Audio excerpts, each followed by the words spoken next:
نحمده ونستعينه ونستغفره ونعوذ بالله من شرور أنفسنا ومن سيئات أعمالنا. من يهد الله فلا مضل له ومن يضلل فلا هادي له. ونشهد أن لا إله إلا الله وحده لا شريك له. ونشهد أن سيدنا وحبيبنا ومولانا محمدا عبده ورسوله الذي أرسله بالحق بشيرا ونذيرا وداعيا إلى الله بإذنه وسراجا وقمرا منيرا. فقد قال الله تعالى في كلامه المجيد والفرقان الحميد: أعوذ بالله من الشيطان الرجيم. بسم الله الرحمن الرحيم. إن الله وملائكته يصلون على النبي يا أيها الذين آمنوا صلوا عليه وسلموا تسليما. اللهم صل على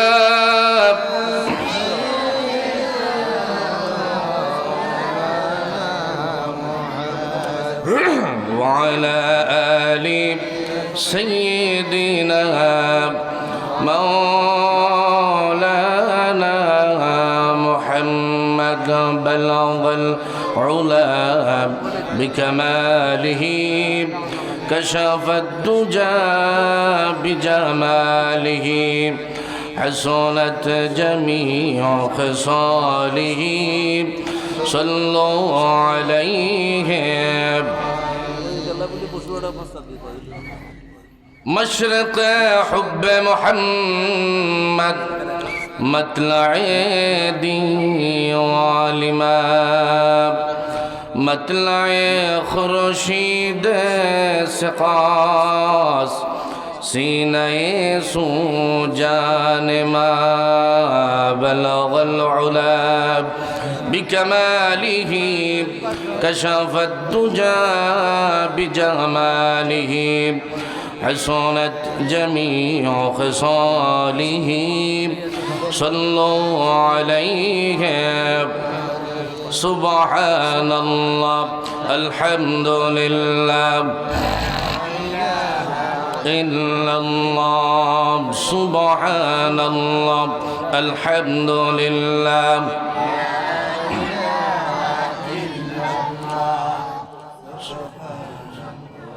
الحمد لله. لا إله إلا الله محمد رسول الله صلى الله عليه وسلم. الحمد لله. ঐতিহ্যবাহী ফেনী জেলার দাগনভূঞা উপজেলাধীন দুধমুখাস্থ উত্তর চণ্ডীপুর মাস্টারপাড়া ঐতিহ্যবাহী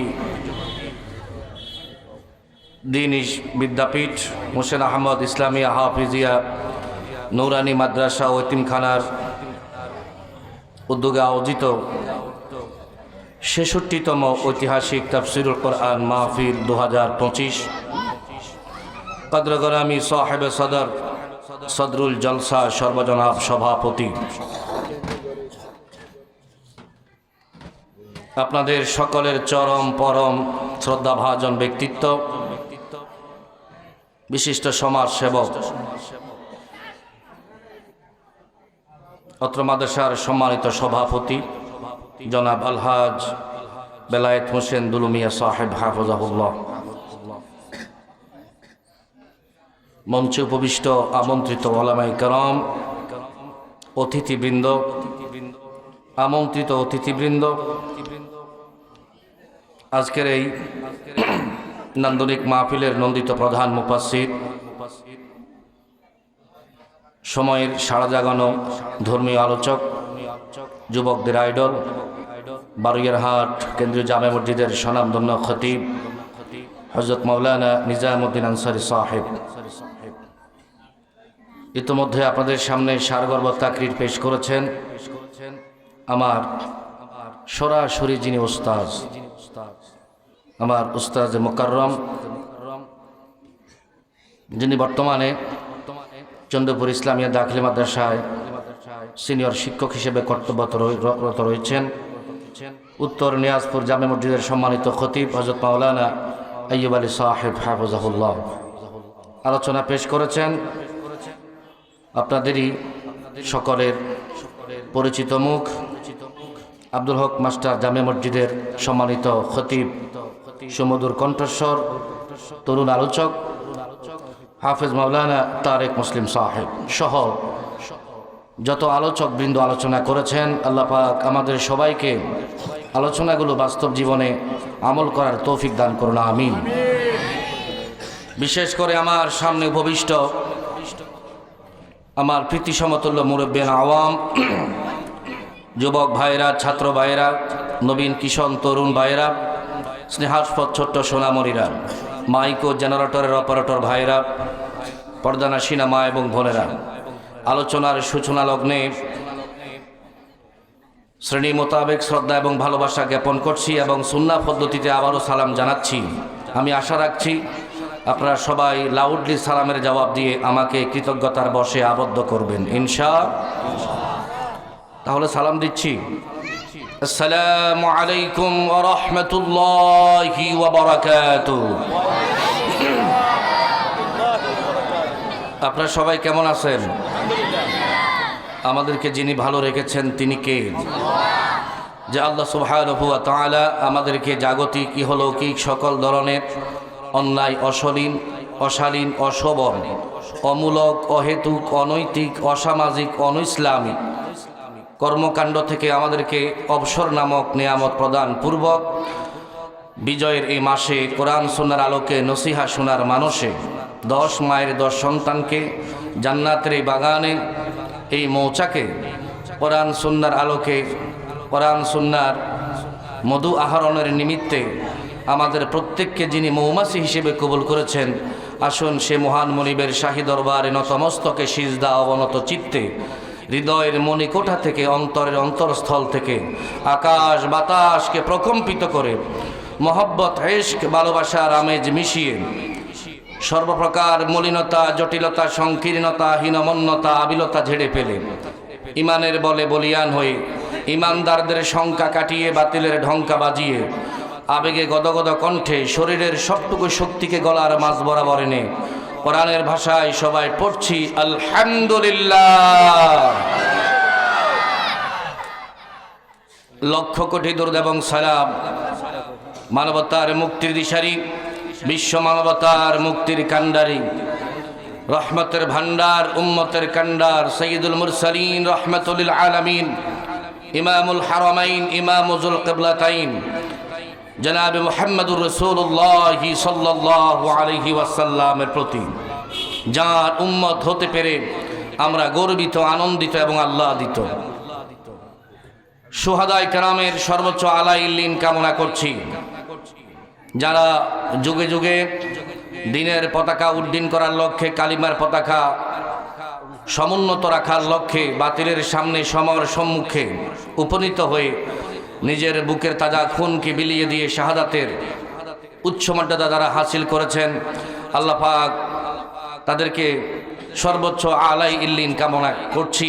তাদের সবাইকে আল্লাহ পাক জান্নাতের আলা মাকাম নসিব করুন, আমিন।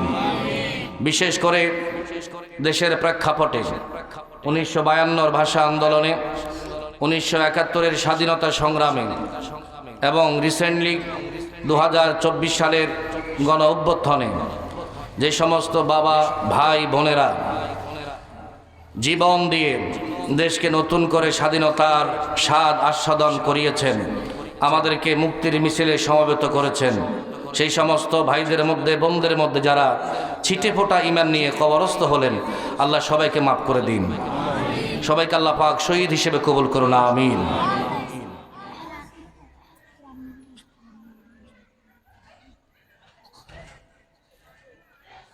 আমি গত বছর আপনাদের এই ময়দানে কোরআনুল কারীমের 102 নম্বর সূরা, গত বছরের কথা বলছি, আমার মনে আছে। গত বছর এখানে কোরআনুল কারীমের 102 নম্বর সূরা, সূরা আত-তাকাসুর, 8টি আয়াত সম্বলিত এই সূরা। এই সূরার 8 নং আয়াত, শেষ আয়াতটি তেলাওয়াত করেছিলাম এবং আয়াতকে সামনে রেখে সামান্য কিছু কথা উপস্থাপন করার সুযোগ হয়েছিল, কিন্তু আমি আলোচনাটা শেষ করতে পারিনি। শেষ করতে অসমাপ্ত আলোচনা রেখে সময় সংক্ষিপ্ততার কারণে আমাকে চলে যেতে হয়েছে। ইনশাআল্লাহ বিমাশিয়াতিল্লাহ ওয়া বিফাদলিল্লাহ, আল্লাহ পাক যদি আমাকে তৌফিক দান করেন, বিমাশিয়াতিল্লাহ ওয়া বিফাদলিল্লাহ, আল্লাহ যদি আমাকে তৌফিক দান করেন, আজকেও সূরা আত-তাকাসুরের 8 নং আয়াতের আলোকে যে কথাগুলো গত বছর আমি বলতে পারিনি সময়ের কারণে, আজকে আমি গত বছর যেখানে শেষ হয়েছিল সেখান থেকে শুরু করব ইনশাআল্লাহ। সবাই রেডি তো ইনশাআল্লাহ? গলা খাকবেন। আমি তাকবীর দেব, তাকবীরের সাথে সাথে যারা বাইরে আছেন, আমি আশা করছি বাহিরে ঘোরাফেরা করলে প্রতি মুহূর্তে আপনার মাথার উপর পড়বে শিশির ফোঁটা। এটা আমি সব সময় বলি, যার ফলে জ্বর এবং সর্দি হওয়ার সম্ভাবনা রয়েছে, ঠিক কিনা? একটু কষ্ট করে কয়েক কদম সামনে মাহফিলের ছামিয়ানার নিচে আসলে প্রতি মুহূর্তে আপনার মাথার উপর বর্ষিত হবে রহমতের ফোঁটা। না সুবহানাল্লাহ দরকার নাই? আরো জোরে বলেন। যার ফলে জান্নাতি হওয়ার সম্ভাবনা রয়েছে। তো সুতরাং বাইরে ঘোরাফেরা করে শিশির ফোঁটা খেয়ে জ্বর বাঁধাবেন, নাকি মাহফিলের প্যান্ডেলে এসে রহমতের ফোঁটা পেয়ে জান্নাতি হবেন, ডিসিশন ইজ ইয়োর্স, সিদ্ধান্ত আপনার। আমি আপনাকে অনুরোধ করব, চলে আসেন ইনশাআল্লাহ। লাভ না হোক তবে লস হবে না, ঠিক কিনা বলেন? আর যদি লাভ নাও হয়, কি পরিমাণ লাভ হবে শুধু এতটুকু বলি, রাসূল করিম সাল্লাল্লাহু আলাইহি ওয়াসাল্লাম বলছেন, যদি কোনো ব্যক্তি আমার উম্মত একটি আয়াত, কোরআনের একটি আয়াতের আলোচনা 1 ঘন্টা শুনে, তার আমলনামায় কমপক্ষে 500 রাকাত কবুল হওয়ার নফল নামাজের সওয়াব লেখা হবে। আপনি কিছুই শিখতে পারলেন না, কিছুই নিতে পারলেন না, তবে এতটুকু মনে রাখবেন, কোরআনুল কারীমের একটি আয়াতের 1 ঘন্টা আলোচনা যে শুনবে, তার আমলনামায় কবুল হওয়া 500 রাকাত নামাজের সওয়াব লেখা হবে। আপনি তো 60-70 বছর নামাজ পড়তেছেন, কয় রাকাত কবুল হয়েছে কোনো গ্যারান্টি আছে? বাট আমি আজকে গ্যারান্টি দেব ইনশাআল্লাহ, যদি একটি আয়াতের আলোচনা শুনেন 1 ঘন্টা, তো কবুল হওয়া 500 রাকাতের সওয়াব পাবেন। আচ্ছা এবার বলেন তো, যার 500 রাকাত না 1 রাকাত কবুল হয়, 1 রাকাত না একটা সেজদা কবুল হয়, লোকটা কি জাহান্নামে যাওয়ার চান্স আছে? সুবহানাল্লাহ বললেন না? আল্লাহ আমাদেরকে বুঝার তৌফিক দান করুন। আমরা মরদুদ শয়তানের ওয়াসওয়াসা থেকে পানা চেয়ে আল্লাহর কাছে সাহায্য চাচ্ছি, সবাই পড়ছি, লাউডলি পড়েন। আউযু বিল্লাহি মিনাশ শাইতানির রাজীম। বিসমিল্লাহির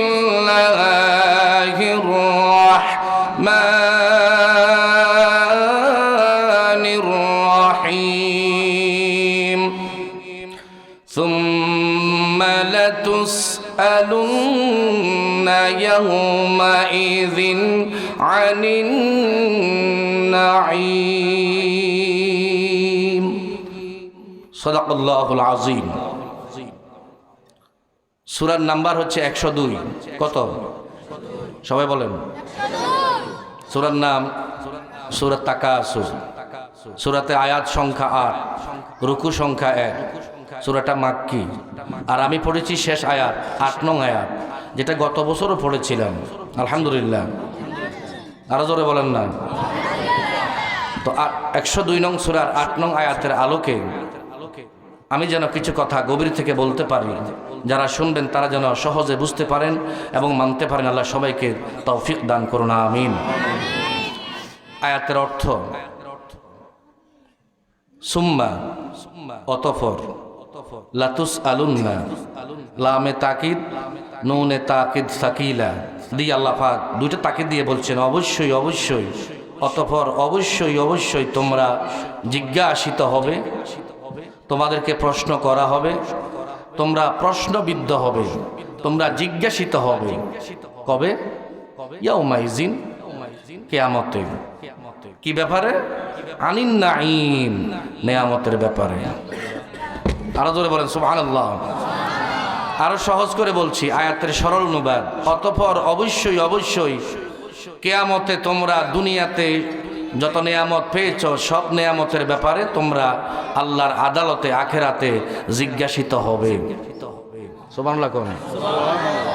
কথা কি বুঝতে পেরেছেন? আরো সহজ করে বলছি, দুনিয়াতে আল্লাহ যত নেয়ামত দিয়েছেন কিয়ামতে সব নেয়ামতের ব্যাপারে হিসাব নেবেন। বাস এতটুকু মনে রাখেন। নেয়ামত দিয়েছেন কে? ভোগ করতেছে কে? আমরা, মাশাআল্লাহ। আবার হিসাব নেবেন কে? যেহেতু আল্লাহ পাক নেয়ামত দিয়েছেন, আবার আল্লাহ পাক হিসাবও নেবেন। তো নেয়ামতগুলো কি মন মতো ব্যবহার করতে হবে না আল্লাহর ইচ্ছা মতো? বুঝে বলতেছেন না না বুঝে? কত নিয়ামত যে আল্লাহ পাক আমাদেরকে দিয়েছেন, এটার শুকরিয়া আদায় করা তো দূরের কথা, শুধু গুনে গুনে সংখ্যাও আপনি নির্ণয় করতে পারবেন না। কোরআনুল কারীম আল্লাহ তাআলা বলছেন, ওয়া ইন তাউদ্দু নি'মাতাল্লাহি লা তুহসুহা।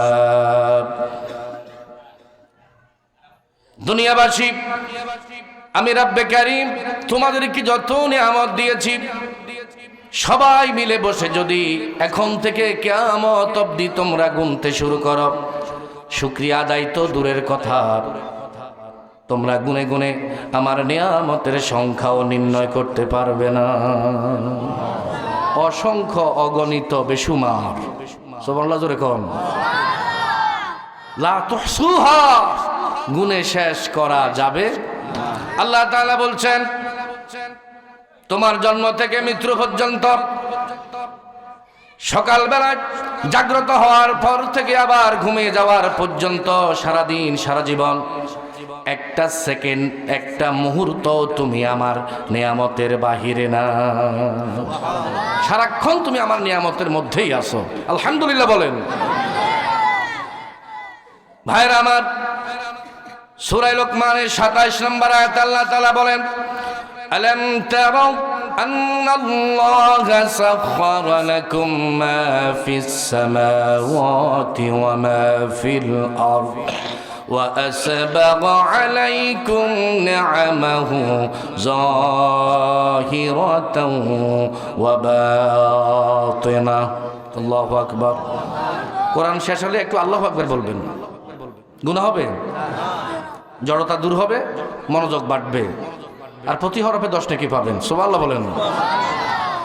কোরআনুল কারীমের সূরা লোকমানের 27 নম্বর আয়াতে আল্লাহ বলেন, ও দুনিয়াবাসী, তোমরা কি দেখো না আসমানে এবং জমিনে, আসমান এবং জমিনের মধ্যখানে আমি তোমাদের জন্য দৃশ্যমান এবং অদৃশ্য হাজারো নিয়ামত তোমাদের জন্য আমি আল্লাহ পাক সদা প্রস্তুত করে রেখেছি। দৃশ্যমান মানে যা চোখে দেখা যায়, অদৃশ্য মানে যা চোখে দেখা যায় না। উদাহরণ দিলে বুঝবেন। ফানি চোখে দেখা যায়? হ্যাঁ, তো কথা কন না কেন? পানি চোখে দেখা যায় না? পানি হলো এমন একটা নিয়ামত, চোখে দেখা যায়, ধরাও যায়। আলো হলো এমন একটি নিয়ামত, চোখে দেখা যায় কিন্তু ধরা যায় না। আর বাতাস হলো এমন একটি নিয়ামত, দেখাও যায় না, ধরাও যায় না, কিন্তু অক্সিজেন ছাড়া এক মুহূর্ত বাঁচাও যায় না।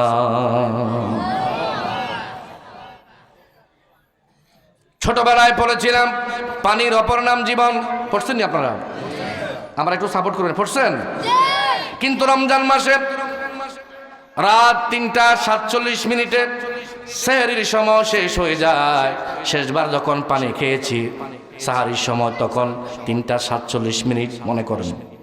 পরের দিন 5:37 আপনার ইফতারের সময় খেজুর খাবেন, পানি খাবেন, মধ্যখানে প্রায় 16 ঘন্টা আপনি পানি খেয়েছেন।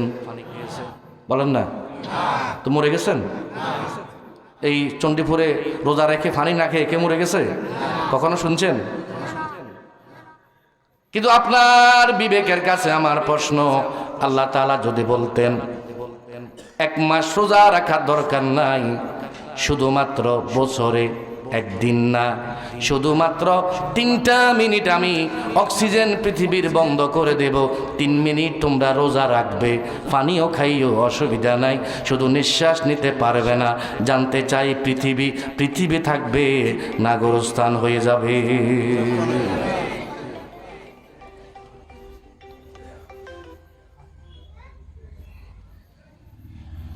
কোরআনুল কারীম আল্লাহ বলছেন, মনোযোগ, ওয়ামা জাআলা আলাইকুম ফিদ্দীনি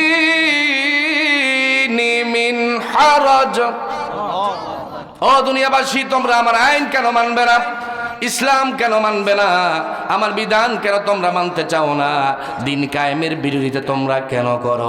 আমি দিনের মধ্যে, ইসলামের মধ্যে তোমাদের জন্য এমন কোন বিধান রাখি নাই যা পালন করতে তোমাদের কষ্ট হবে। কোন বিধান রাখি না। ইউরিদুল্লাহু বিকুমুল ইউসরা ওয়া লা ইউরিদু বিকুমুল উসর। আল্লাহ বলছেন, আমি তোমাদের জন্য সহজ করে দিয়েছি, কঠিন করি নাই।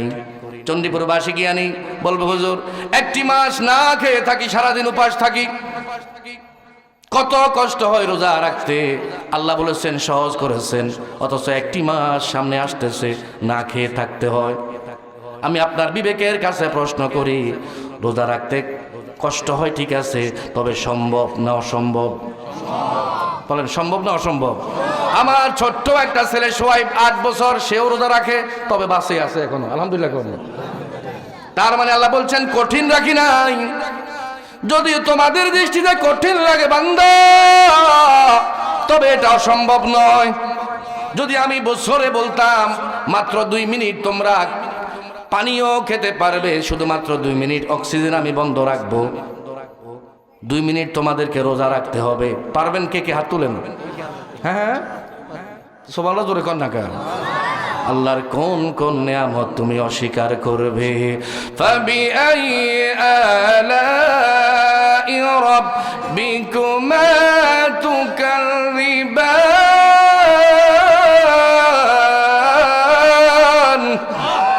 আল্লাহ পাক বলছেন, ও মানুষ, চণ্ডীপুরের বাসী, আমি রবের কোন কোন নিয়ামত তোমরা অস্বীকার করবে? অস্বীকার তো দূরের কথা, নিয়ামত ছাড়া একটা সেকেন্ডও বাঁচা সম্ভব নয়। আমার ভাইরা, নিয়ামত দিয়েছেন কে? হিসাব নিবেন কে? সুম্মা লাতুসআলুন্না ইয়াওমাইযিন আনিন নাঈম। কিয়ামতে নিয়ামতের ব্যাপারে তোমাদেরকে আমি আল্লাহ প্রশ্ন করব। প্রশ্নটা 2 ভাবে হবে। ইমানদারদেরকে প্রশ্ন করা হবে তাজকিরা ওয়া তাশরীফা। আবু নসর আল কুশাইরি রাহমাতুল্লাহি আলাইহি তাফসীরে কুরতুবীর মধ্যে বলেন, প্রশ্নটা ইমানদার বেঈমান সবাইকে করা হবে। সুবহানাল্লাহ বলেন। যারা নিয়ামত খেয়ে, নিয়ামত পেয়ে শুকরিয়া আদায় করেছে, তাদেরকেও প্রশ্ন করা হবে। যারা নিয়ামত খেয়ে, নিয়ামত পেয়ে কুফরি করেছে, আল্লাহর আইনের বিরোধিতা করেছে, অকৃতজ্ঞতা পোষণ করেছে, নাফরমানি করেছে, তাদেরকেও প্রশ্ন করা হবে। তবে উভয়ের প্রশ্নের মধ্যে ব্যবধান আছে না? না, ব্যবধান আছে। ইমানদারকে বসনের সঙ্গে সঙ্গে তাজকিরা ওয়া তাশরীফা, তার সম্মান আল্লাহ আরো বাড়িয়ে দিবেন। সুবহানাল্লাহ বলেন। সে পুরস্কৃত হবে। আর একদল তাকরিআ ওয়া তাওবিখা, তারা তিরস্কৃত হবে, অপমান বোধ করবে, ইনসাল্ট ফিল করবে, তাদেরকে জাহান্নামের অতল গহ্বরে ফেলে দেওয়া হবে। সুতরাং সিদ্ধান্ত নেন, আল্লাহর নেয়ামতের শুকরিয়া আদায় করা কি আমাদের জন্য সম্ভব? বলেন সম্ভব নি? না, তবে চেষ্টা থাকা দরকার আছে না নাই? কেমন করে শুকরিয়া আদায় করবেন আমি আপনাদেরকে শিখিয়ে দিব ইনশাআল্লাহ। রাজি আছি ইনশাআল্লাহ? শুকরিয়ার ভাষা ভিন্ন, স্থান কাল পাত্র ভেদে শুকরিয়া নানা রকম। উদাহরণ দিলে বুঝবেন। সকালবেলায় আপনি ঠান্ডার মধ্যে গভীর ঘুমে নিমগ্ন, কম্বল পেঁচিয়ে ঘুমিয়ে আছেন, হঠাৎ করে আব্দুল হক মাস্টার জামে মসজিদ থেকে মুয়াজ্জিন আযান দিল, আসসালাতু খায়রুম মিনান নাওম। দেয়নি? আযান দেয় না? আপনার ঘুম ভেঙে গেল, আপনি আযান শুনে যখন ঘুম ভেঙে গেল তখন তো আপনি সঙ্গে সঙ্গে দোয়া পড়েন, আছে না? ঘুম থেকে জাগ্রত হওয়ার পর একটা দোয়া আসেনি? কি? আলহামদুলিল্লাহিল্লাযী আহইয়ানা বা'দামা আমাতানা ওয়া ইলাইহিন নুশুর। শুকরিয়া ওই আল্লাহর যিনি আমাকে ঘুম নামক মৃত্যু থেকে আবার জীবন দান করেছে। তাহলে শুকরিয়া তো আদায় হয়ে গেছে, হয়েছে না? আপনি ঘুম থেকে জাগছেন, জাগার পরে আলহামদুলিল্লাহ বলে ফেলছেন, এরপরে আপনি আবার কম্বল ফেঁসিয়ে ঘুমিয়ে গেলেন, ফজর পড়লেন না। এবার বলেন তো শুকরিয়া আসলে কি আদায় হয়েছে? হ্যাঁ, আলহামদুলিল্লাহ কইছেন না? আল্লাহু আকবার বলেন না। পাবলিক মনে করে আলহামদুলিল্লাহ বলাটাই মনে শুকরিয়া। এটা আলহামদুলিল্লাহর শব্দ মাত্র, এটা হচ্ছে থিওরিটিক্যাল। প্র্যাকটিক্যাল হলো ঠান্ডাকে উপেক্ষা করে, ভয়কে জয় করে, ওযু করে আস্তে আস্তে মসজিদে এসে জামাতের সাথে আল্লাহু আকবার তাকবীরুল্লাহর সাথে 2 রাকাত নামাজ আদায় করলে আপনার প্র্যাকটিক্যালি শুকরিয়া আদায় হবে। যে আপনি নামাজ পড়লেন না, আলহামদুলিল্লাহ বলে কম্বল মুড়িয়ে ঘুমিয়ে গেলেন, কিয়ামত পর্যন্ত হায়াত পেলেও শুকরিয়া আদায় করলো, এই শুকরিয়া আদায় হবে না। ঠিক কিনা বলেন? সবসময় আলহামদুলিল্লাহ শুকরিয়া আদায় হয় না। আজকে যারা সুস্থ আছেন, বাড়িতে আছেন, দোকানে আছেন, রাস্তাঘাটে আছেন, অবসর নামক নিয়ামত আছে, কিন্তু মাহফিলে আসলেন না, ঘরে বসে রইলেন, দোকানে বসে রইলেন, আইপিএল খেলা দেখতেছেন, তারপরে আন্ডার-19 এশিয়া কাপ দেখতেছেন, মোবাইলে চ্যাটিং ডেটিংয়ে ব্যস্ত আছেন। অসুবিধা নাই, ওয়াজ শোনার দরকার নাই। আমি ফোনে কথা বলতেছি একজনের সাথে, আর আলহামদুলিল্লাহ আলহামদুলিল্লাহ, খেলা দেখতেছি আর আলহামদুলিল্লাহ। সেখানে গিয়ে কি সওয়াব হবে? আমি তো রবের শুকরিয়া আদায় করতে এসেছি। কিয়ামত পর্যন্ত এই আলহামদুলিল্লাহ কোনো কাজে আসবে না। আজকে আপনার শুকরিয়া আদায়ের ভাষা হলো দুনিয়ার সমস্ত কাজকর্ম লাথি মেরে আজকের মাহফিলে হাজিরা দেওয়া। কারণ আগামী বছর মাহফিল হবে, হওয়ার সম্ভাবনা আছে, কিন্তু আপনি থাকার সম্ভাবনা কতটুকু? হতে পারে আগামী বছর মাহফিল হবে, আপনার আশার ইচ্ছা থাকবে, কিন্তু সময়, সুযোগ, সুস্থতা কোনোটাই থাকার সম্ভাবনা নাই। যেহেতু আজকে সুস্থ আছেন, যেহেতু আজকে জিন্দা আছেন, যেহেতু আজকে অবসরে আছেন, আজকের শুকরিয়া হলো মাহফিলে এসে হাজির হয়ে যাওয়া। ঠিক কিনা? ঘরে বসে বসে আলহামদুলিল্লাহ বললে শুকরিয়া আদায় হবে না, হবে না রে। শুকরিয়া বুঝেন তো? স্থান কাল পাত্রভেদে শুকরিয়া বিভিন্ন রকম। শুকরিয়া ভাইরা আমার, আমরা তো শুকরিয়া আদায় করতে চাই না, কত রকমের এক্সকিউজ আমরা দিই, অজুহাত। ভাই কেমন আছেন? ভালো না? কিসে ও লাগে বিদেশে আকামা নাই, কয় নেই, মায়ের হাসপাতালে হয়ে রয়েছে, জমির ভিতরে খাইরে উঠে গেছে, সার কিনবে টেয়া নেন। আচ্ছা, যে আপনি যে 3টা কথা বলছেন, বলার সঙ্গে সঙ্গে ওলার আকামা হয়ে গেছে নি, মাইয়া সুস্থ হয়ে গেছে নি, জমিনের খের নষ্ট হয়েছে নি, তো কেন করছেন? আপনি যদি এই মুহূর্তে আলহামদুলিল্লাহ বলতেন, সুবহানাল্লাহ কোন, আলহামদুলিল্লাহ আলা কুল্লি হালিন ওয়া ফি কুল্লি মাকান, সর্বক্ষণে সর্বস্থানে শুকরিয়া আদায় করবো কার? তো বিশ্বাস রাখেন আল্লাহ পাক খুশি হয়ে আপনার বিপদগুলো আল্লাহ দূর করে দিতেন। কিন্তু আপনি বলতে পারলেন না। ভাই কি খবর? না রে ভাই বালানা, কিসে জ্বর? কি জ্বর? সর্দি জ্বর। আরে ভাই তুমি আক্রান্ত সর্দি জ্বরে, অনেক মানুষ হাসপাতালের বিছানায় কাতরাচ্ছে ডেঙ্গু জ্বরে। ঠিক কিনা? কেমন আছেন ভাই? ব্যথা ব্যথা কোথায়? হাঁটুতে। এরে ভাই তুমি আক্রান্ত, তোমার ব্যথা হাঁটুতে, কত মানুষের ব্যথা হচ্ছে বুকেতে। হার্টের ব্যথা আসেনি ভাই? কেমন আছেন? ভালো না? সুবিধা না? কিসে কি সমস্যা?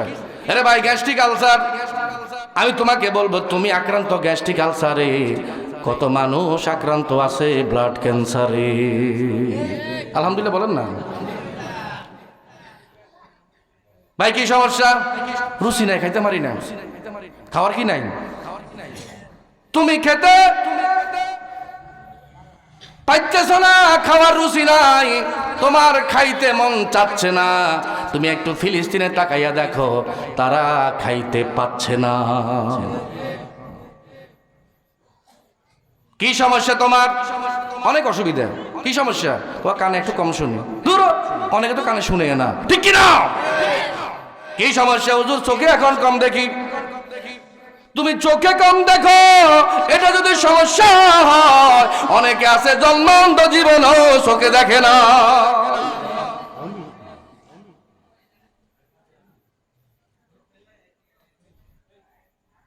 সবসময় নিচের দিকে তাকাবেন, তখন অটোমেটিক্যালি আপনার মাথাটা আল্লাহর দরবারে সিজদা অবনত হয়ে যাবে। আপনি চড়তেছেন হেলিকপ্টারে, তাকাইয়া দেখেন অনেকে চড়তে আছে প্রাইভেট কারে। আপনি চড়তেছেন প্রাইভেট কারে, তাকাইয়া দেখেন অনেকে চড়তে আছে মোটর সাইকেলে। আপনি মোটর সাইকেলে তাকিয়ে দেখেন অনেকে চড়তে আছে বাইসাইকেলে। আপনি বাইসাইকেলে তাকিয়ে দেখেন কত মানুষ হেঁটে যাচ্ছে দুই পায়ে ভর করে। আপনি হেঁটে যাচ্ছেন দুই পায়ে, তাকাইয়া দেখেন কত মানুষের হাঁটার জন্য একটা পাও না। আলহামদুলিল্লাহ বলবেন না? এত বাঁচতে নেই। নারায়ে তাকবীর।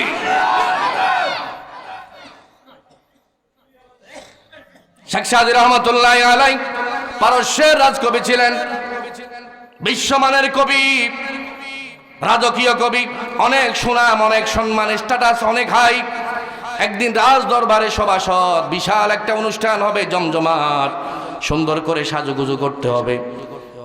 খুঁজে দেখলেন পায়ে দেওয়ার মতো ভালো কোনো জুতা পাচ্ছে না। আর মনে মনে আফসোস করে কয়, আল্লাহ এত সম্মান দিলা, বুঝি পরার জন্য জুতা কিনার টাকা দিলা না। একটু মনে মনে আফসোস লাগে। আফসোস নিয়ে চললেন রাজ দরবারে খালি পায়ে। রাস্তা পার হওয়ার সময় খেয়াল করলেন এক লোক হামাগুড়ি দিয়ে রাস্তা পার হচ্ছে। শেখ সাদী রহমাতুল্লাহি আলাইহি জিজ্ঞেস করলেন, কিরে ভাই এত কষ্ট করে কেন রাস্তা পার হচ্ছ? লোকটা ডেকে বলে, রে শেখ সাদী, আমার না হয় হাঁটার জন্য পা নাই, তোমার কি দেখার জন্য চোখ নাই? আল্লাহ আমাকে পা দেয় নাই, বিদায় তো আমি হামাগুড়ি দিয়ে রাস্তা পার হচ্ছি। যদি পা থাকতো আমার তো এত কষ্ট করা লাগতো না। এবারে শেখ সাদী রহমাতুল্লাহি আলাইহি সিজদায় পড়ে শুকরিয়া আদায় করলেন, রব যদি এরকম তার মতো আমারও পা না থাকতো, আর যদি লক্ষ জোড়া জুতা কিনার টাকা থাকতো, এই জুতা আমি পরতাম কোথায়? তুমি জুতা কিনার টাকা দিলে না, পা তো দিছ, আলহামদুলিল্লাহ বলেন। সুতরাং সর্ব অবস্থায় শুকরিয়া আদায় করবো কার? তার নিয়ামতের শুকরিয়া কেমনে আদায় করি, তাই বারে বারে ওই কদমে লুটিয়ে পড়ি। তার নিয়ামতের শুকরিয়া কেমনে আদায় করি, তাই বারে বারে ওই কদমে লুটিয়ে পড়ি। শুকরিয়া আদায়ের শ্রেষ্ঠ ভাষা হলো আল্লাহকে সিজদা করো। শুকরিয়ার বিভিন্ন ভাষা আছে। সুতরাং কিয়ামতে আল্লাহ পাক নিয়ামতের হিসাব নেবেন। হাসরের মাঠে হিসাব নেবেন কে? হিসাব দেওয়ার জন্য তৈরি আছেন সবাই। ও মানুষ হাসর মাঠের সদাই রাইখো, বিচার হবে তুমি জানো। ও মানুষ হাসর মাঠের সদাই রাইখো, বিচার হবে তুমি জানো।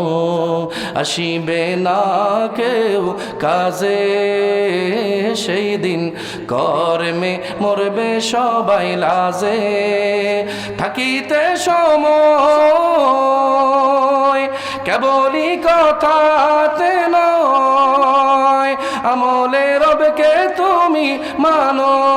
হুঁশিয়ার তুমি করো না সময় নষ্ট, দিনের পথে এসো থেকো না পথ ভ্রষ্ট। হুঁশিয়ার তুমি করো না সময় নষ্ট, দিনের পথে এসো থেকো না পথ ভ্রষ্ট। ও মানুষ হাসর মাঠের সদাই রাইখো, বিচার হবে তুমি জানো। ঠিক কিনা? কি হবে রাজপ্রাসাদে, কি হবে কোটি টাকা, কি হবে রাজপ্রাসাদে, কি হবে কোটি টাকায়। আমলের খাতা যদি থাকে শূন্য, কি লাভ বল ক্ষমতাতে মানুষের নেতা হয়ে। পাপীদের দলে যদি হরে গণ্য, থাকিতে সময় কেবলই কথাতে নয়, আমলে রবকে তুমি মানো। হুঁশিয়ার তুমি করো না সময় নষ্ট, দিনের পথে এসো থেকো না পথ ভ্রষ্ট। হুঁশিয়ার তুমি করো না সময় নষ্ট, দিনের পথে এসো থেকো না পথ ভ্রষ্ট।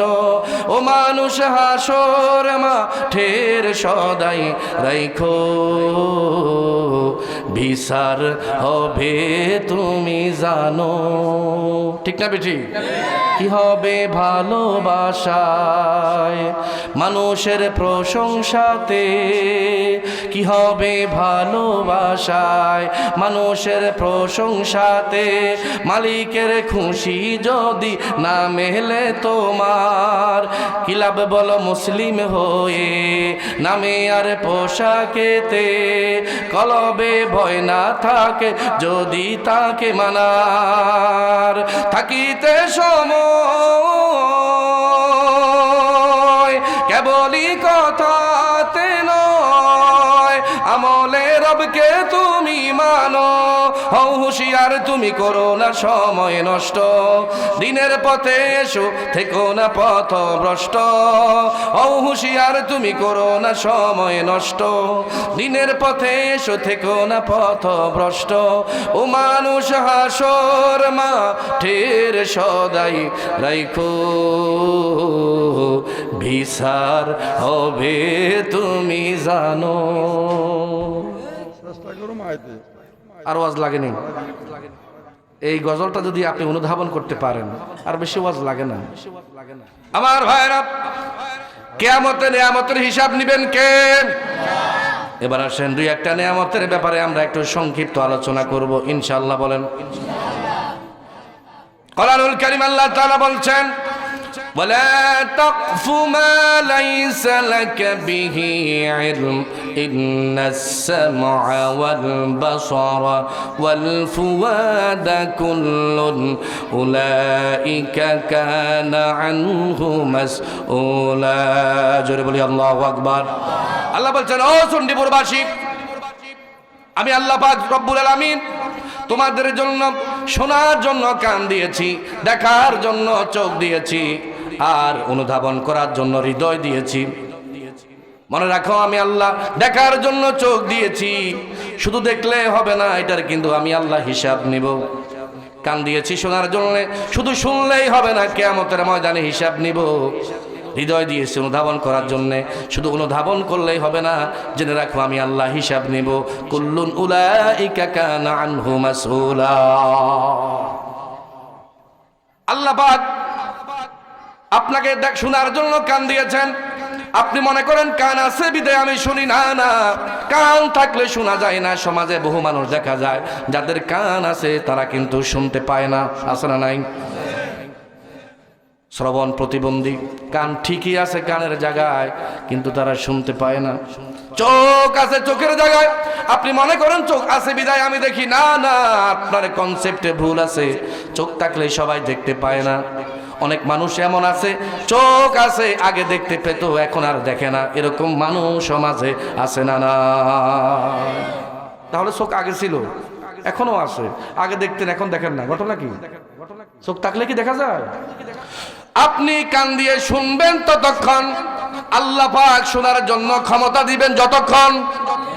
আপনি চোখ দিয়ে দেখবেন ততক্ষণ, আল্লাহ পাক দেখার ক্ষমতা দিয়ে রাখবেন যতক্ষণ। আপনি বিবেক দিয়ে চিন্তা করবেন ততক্ষণ, আল্লাহ পাক চিন্তা করার জন্য ক্ষমতা দিয়ে রাখবেন যতক্ষণ। আপনি হাত দিয়ে ধরবেন ততক্ষণ, ধরতে পারবেন ততক্ষণ, হাতের ক্ষমতা আল্লাহ পাক দিয়ে রাখবেন যতক্ষণ। পা দিয়ে চলতে পারবেন ততক্ষণ, আল্লাহ পাক চলার ক্ষমতা দিয়ে রাখবেন যতক্ষণ। অনেকের হাত আছে প্যারালাইজড, আসেনি? অনেকের পা আছে প্যারালাইজড। আপনি হাত দিয়া বক্সিং মেরে 999 পর্যন্ত তুলে ফেলেন। আর কিছু মানুষ এমন আছে হাত দিয়া নিজের গালের মাছিও মারতে পারে না। হাত তো আছে, হাত আছে না? তো হাত থাকলে যদি 999 উড়াইতে পারতো, উনি গালের মশা মারতে পারে না কেন? ক্ষমতা দিয়েছেন কে? নিয়েছেন কে? হিসাব নিবেন কে? আল্লাহু আকবার বললেন না? আল্লাহ পাক এই আয়াতে বলছেন, ও বান্দা, তোমার শ্রবণ শক্তি, তোমার দৃষ্টি শক্তি, তোমার অনুধাবন শক্তি, এই 3 শক্তির ব্যাপারে আমি আল্লাহ হিসাব নিব। উলাইকা কানা আনহু মাসউলা, কি হিসাব নিবেন? কেমন করে হিসাব দিবেন এই 3 নিয়ামতের? এগুলো কি নিয়ামত নয়? ইবনে কাসির রাহমাতুল্লাহি আলাইহি লিখেছেন, ইবনে আব্বাস রাদিয়াল্লাহু তাআলা আনহু, সুম্মা লা তুসআলুন্না ইয়াওমাইযিন আনিন নাঈম, সব নিয়ামতের ব্যাপারে আল্লাহ হিসাব নেবেন কিয়ামতে। এখানে যে আনিন নাঈম আছে নিয়ামত সমূহ, ইবনে আব্বাস রাদিয়াল্লাহু তাআলা ব্যাখ্যা করতেছেন, এখানে নিয়ামতের মধ্যে প্রথম সারির নিয়ামত হলো হুয়া সিহহাতুল আবদান ওয়াল আসমা ওয়াল আবসার। এখানে নিয়ামতের ব্যাপারে আল্লাহ আলোচনা করেছেন, হিসাব নেবেন। এখানে 3টা নিয়ামত হলো শ্রেয় উল্লেখযোগ্য। একটা হলো সুস্থ শরীর, একটা হলো সুস্থ চোখ, একটা হলো সুস্থ কান। এই 3টার ব্যাপারে আল্লাহ হিসাব দিবেন। কিভাবে হিসাব দিবেন আসুন আমি সহজ করে দিই। ইবনুল জাওজি রাহমাতুল্লাহ আলাইহি ব্যাখ্যা করতেন তাফসীরে, মান ইসতা'মালহুম ফি তাআতিল্লাহি ফাহুয়াল মাকবুত, যেই বাজারা আল্লাহর প্রদত্ত নিয়ামতগুলোকে আল্লাহর রাহে, আল্লাহর সন্তুষ্টির লক্ষ্যে এবং আল্লাহর আনুগত্যে ব্যয় করবে, কিয়ামতের ময়দানে তারা পুরস্কৃত হয়ে যাবে। কথা বুঝিয়েন? ওয়াজ তো মেলা শুনছেন, আমি তো লোকাল, আমার গুরুত্ব দেওয়ার না। ঠিক আছে, অনেক সময় হসা আম্মুকে বই কাটা যায়, ঠিক কিনা কোন? অনেক বক্তা দেখি আমরা সমাজে এখন চলি, 40 মিনিট ওয়াজ করে 40,000 টাকা লই যায়, আপনি 40 পয়সার উপকারও পান না, ঠিক কিনা বলেন? ওয়াজ করছে 40 মিনিট, টিয়া নিচ্ছে কত? 40,000। আরো শর্ত আছে, আমার তাড়াতাড়ি স্টেজে উঠাবেন, তারপরে সময় যত কম দিবেন, টিয়া যত বেশি দিবেন, হাতে হাতে খুশি হয়, ঠিক কিনা কোন? সময় কম দেন, কারণ টার্গেট হচ্ছে পরবর্তী খ্যাপ আর একটা আছে। আর আমি বলবো যেহেতু অভ্যাস হলো, টিয়া কত কম দেন অসুবিধা নাই, আর একটু সময় দিয়ে আলহামদুলিল্লাহ কোন। কারণ যে কনসেপ্ট নিয়ে আমি আলোচনা শুরু করতেছি বা করছি, এটা যেন আমি বুঝাইতে পারি, আলহামদুলিল্লাহ কোন, এটা আমার টার্গেট। অবহেলা করিয়েন না, কারণ কে বলতেছে এটা বড় কথা নয়, কি বলতেছে সেটাই বড় কথা। ভাইরা আমার, হুয়া সিহহাতুল আবদান ওয়াল আসমা ওয়াল আবসার। এরপর ইবনুল জাওজি বলেন, যেই ব্যক্তি আল্লাহ প্রদত্ত নিয়ামতগুলোকে আল্লাহর রাহে, আল্লাহর আনুগত্যে, আল্লাহর সন্তুষ্টির জন্য ব্যয় করবে, কিয়ামতের ময়দানে সে পুরস্কৃত হয়ে যাবে। ওয়ামান ইসতা'মালহুম ফি মাসিয়াতিল্লাহি ফাহুয়াল মাকবুন। আর এই নিয়ামতসমূহকে যেই ব্যক্তি অবাধ্যতায়, আল্লাহর দ্বীনের বিপক্ষে, আল্লাহর সন্তুষ্টির বিপক্ষে নিজ মতক ব্যয় করবে, খরচ করবে, ব্যবহার করবে, কিয়ামতের ময়দানে সে তিরস্কৃত হয়ে যাবে। কথা কি বুঝতেছেন? চোখ দিয়েছেন কে? শোনার জন্য না দেখার জন্য? হ্যাঁ, এবারে আসেন শুকরিয়া চোখের আদায় কিভাবে করবেন। আল্লাহ চোখ দিয়েছেন দেখার জন্য, দেখবেন অসুবিধা নাই, যা দেখা হালাল, যা দেখা বৈধ, যা দেখা জায়েজ, এগুলো দেখলে সওয়াব আছে না নাই? যা দেখা অবৈধ, যা দেখা হারাম, যা দেখা নাজায়েজ, সেটা দেখলে গুনাহ আছে না নাই? সুতরাং হিসাব সহজ হবে কার? যেই ব্যক্তি যা জায়েজ, যা হালাল, যা বৈধতা দেখে চোখটাকে ব্যবহার করলো, হারাম থেকে বেঁচে থাকলো, আল্লাহর কসম তার হিসাব সহজ হয়ে গেল। এটাই শুকরিয়া। আপনি এই কথা বলিও না, এই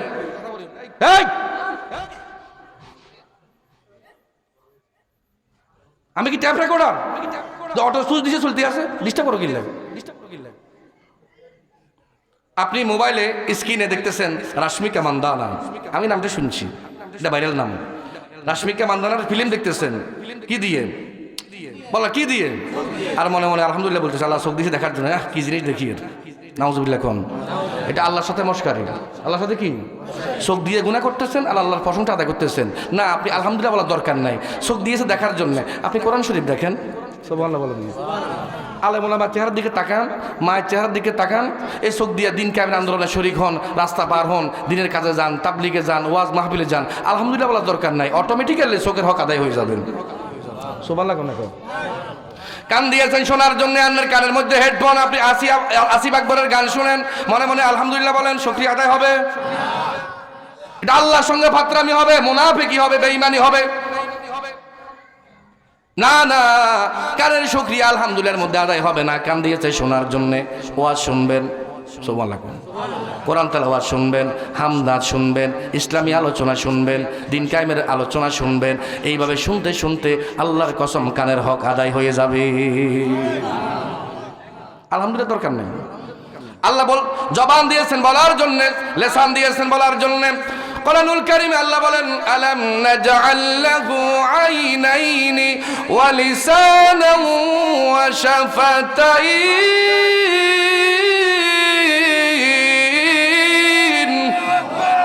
আল্লাহ খোঁটা দিয়ে বলছেন, ও বান্দারা, তোমাদেরকে দেখার জন্য আমি কি দুইটা চোখ দিই নাই? আর বলার জন্য আমি কি তোমাদেরকে জিহ্বা দিই নাই? আল্লাহ খোঁটা দিচ্ছেন, তার মানে বোঝা যায় চোখ আর জিহ্বা নিয়ামত ছোট না বড়? আল্লাহ খোঁটা দিচ্ছেন, দেখার জন্য কি চোখ দিই নাই, আর কথা বলার জন্য কি জিহ্বা দিই নাই। জিহ্বা দিয়ে আমরা কথা বলি, ঠোঁট দিয়ে স্পষ্ট করি, ঠিক কিনা বলেন? যাদের ঠোঁট কাটা দেখবেন তারা কথা বলতে পারে, কথাগুলো কিন্তু অস্পষ্ট। ঠোঁট যে কত বড় নিয়ামত। তাদের ঠোঁট কাটা জন্ম থেকে, তারা দেখবেন সেলাই করার পরে কথা ভালো, এভাবে কথা কয়, ঠিক কিনা কোন? আমি ইনসাল্ট করিয়েন না, বোঝানোর জন্য বলতেছি। ঠোঁটটা কথা বলবে নিয়ামত, ওয়াশাফাতাইন মানে এক জোড়া ঠোঁট। জিহ্বা কত বড় নিয়ামত, কত গুরুত্বপূর্ণ অঙ্গ। দুনিয়ার জমিনে যত গুনাহ হয়, দুইটা অঙ্গ দিয়ে বেশি গুনাহ হয়। একটা হলো লেসান, আর একটা হলো জানান। লেসান মানে জিহ্বা, আর জানান মানে লজ্জাস্থান, ঠিক কিনা বলেন? জিহ্বাকে হেফাজত করবেন। জিহ্বা যদি কন্ট্রোল করতে পারেন, আপনি 50% গুনাহ থেকে অটোমেটিক বেঁচে যাবেন। সুবহানাল্লাহ। আমি কথা বলবো না, চুপ থাকবো। মান সামাতা নাজা, যে চুপ থাকে সে নাজাত পায়। কিন্তু আপনি দোকানে বসলে উতিরে নামালান, হিতিরে উড়ালান, ঠিক কিনা? ওরা সিএনজিটা দোকানে বসে রাজনীতি কারে কয়? হাতে মনে পলিটিক্যাল সায়েন্সে মাস্টার্স করিয়ে আসে, সিএনজি ড্রাইভার। কথা কন না কেন? ওই একজনের নামালার, একজনের ক্ষমতা উড়ালার। কি গবেষণা, কি বিশ্লেষণ অমায়িক। আমরা আশ্চর্য হয়ে তাকাই যায়। কি গীবত, কি শিকায়েত, কি সমালোচনা, কি পরনিন্দা আছে না নাই? কেন কথা বলেন? আল্লাহ জিহ্বা দিয়েছে কথা বলার জন্য। আল্লাহ শুকরিয়া আদায় করেন, দিনের পক্ষে নারায়ে তাকবীরের স্লোগান দেয়, ঠিক কিনা বলেন? আপনি হক কথা বলতে পারেন না। হক কথা বলার সময় আপনার জিহ্বা কাঁপে। আপনি ইমাম, আপনি খতিব, আপনি সভাপতির খুশি চান। কোন ওয়াজ করলে সভাপতি নারাজ হয়, ওই ওয়াজ আপনি করেন না। কোন ওয়াজ করলে সেক্রেটারি খুশি হয়, ওই ওয়াজ করেন। আল্লাহর কসম, আপনি আলেম নামের কলঙ্ক। আপনাকে কে আলেম বলে? আপনি জালেম।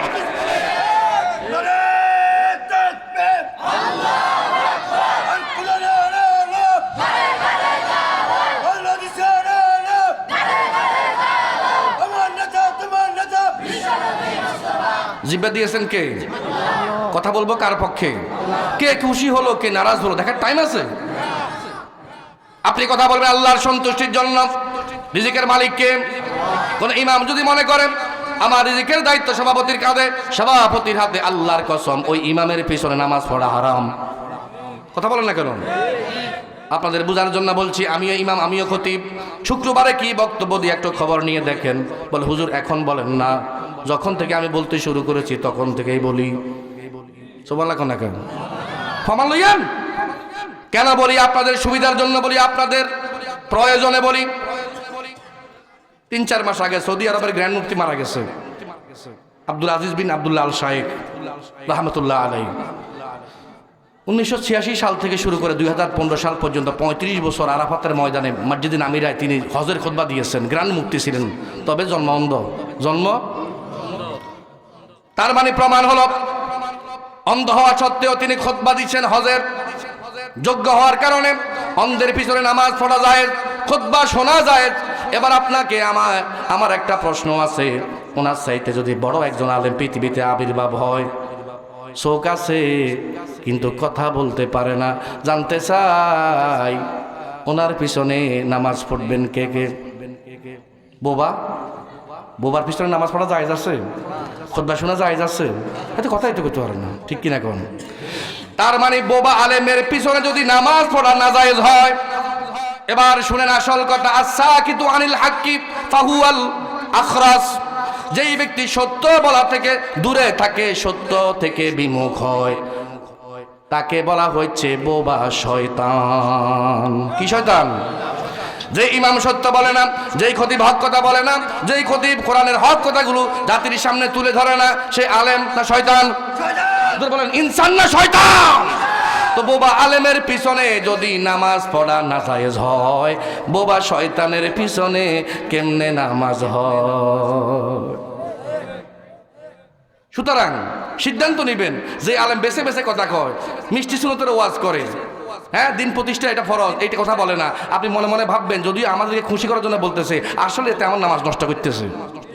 এর পিছনে নামাজ পড়ে আমার দিনও শেষ, দুনিয়াও শেষ, ঠিক কিনা? তাড়াতাড়ি ইমাম পাল্টাবেন। আল্লাহ আমাদেরকে বুঝার তৌফিক দান করুন। আল্লাহ পাক বলছেন, ওয়ামান আযলামু মিম্মান কাতামা শাহাদাতান ইনদাহু মিনাল্লাহ। তার চাইতে বড় জালিম কে হতে পারে, যার কাছে কোরআনের সাক্ষ্য আসার পরেও সে হক কথাগুলো গোপন করে স্বার্থের কারণে। জি আস্তে কথা বলবেন না। আমি কোন ব্যক্তিকে উদ্দেশ্য করে বলি নাই, আমিও ইমাম, আমিও খতিব, ওয়াজটা আমার বিরুদ্ধে করছি, ঠিক কিনা ভাই? আমি কোন ইমামের নাম নিছি, কোন খতিবের নাম নিছি, কোন দলের নাম নিছি, কোন মার্কার নাম নিছি? আল্লাহর কথা, এটা মোল্লার কথা না। আল্লাহ বলছেন, ওয়ামান আযলামু, তার চাইতে বড় জালিম কে হতে পারে, মিম্মান কাতামা, যেই ব্যক্তি গোপন করে, শাহাদাতান ইনদাহু মিনাল্লাহ, তার কাছে আল্লাহর কথা আসার পরেও যে ব্যক্তি স্বার্থের কারণে গোপন করে। নাউজুবিল্লাহ কোন? আল্লাহ তারে আলেম কয় না, আল্লাহ কয় সেই বড় জালিম। সুতরাং জিহ্বা দিয়েছেন কে? কথা বলতে হবে কার পক্ষে? জিহ্বা দিয়ে যদি হক কথাগুলো বলেন, আল্লাহর কসম, আল্লাহর কসম, আলহামদুলিল্লাহ দরকার নাই, জিহ্বার শুকরিয়া আদায় হয়ে যাবে। বাস এটাই। আল্লাহ যেই অঙ্গ যেই কাজে দিয়েছেন ওই কাজে ব্যবহার করেন, বাস আপনার হিসাব সহজ করে দিবেন কে? হাত দিয়েছেন ধরার জন্য, হাতের ভালো কাজ আছে না নাই? হাত দিয়ে এতিমের মাথায় হাত বুলাবো, আলহামদুলিল্লাহ। হাত দিয়ে মোসাফা করব, হাত দিয়ে দান করব, হাত দিয়ে মানুষের উপকার করব, মানুষের বোঝা তুলে দিব, রাস্তা পরিষ্কার করব, ভালো কাজ আছে না নাই? কিন্তু আপনি সেই কাজগুলো না করে হাত দিয়ে যদি কোনো আলেমের বিপক্ষে অন্যায়ভাবে ফাঁসির রায় লেখেন, কিয়ামতের ময়দানে হিসাব দেওয়া লাগবে না? লাগবে না? হাত দিয়েছে আল্লাহ ভালো কাজ করার জন্য, হাতের ক্ষমতা আছে। হাত দিয়ে যদি হাদির মতো ভাইকে মাথার মধ্যে গুলি করেন, কিয়ামতের ময়দানে হিসাব দেওয়া লাগবে না? লাগবে না? হাত দিয়েছে ধরার জন্য, পিস্তল ধরে যদি আবু সাইদের বুকে গুলি চালাও, কিয়ামতের ময়দানে হিসাব দেওয়া লাগবে না? লাগবে না? লাগবে। হাত থাকলে সব কাজ করা যাবে না তো। যদি আল্লাহর আনুগত্যে ব্যবহার করেন, খুশি হবেন কে? পুরস্কার দিবেন কে?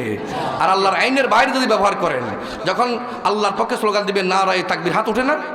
আল্লাহর কসম, এই হাত কিয়ামতের ময়দানে সাক্ষী দিবে।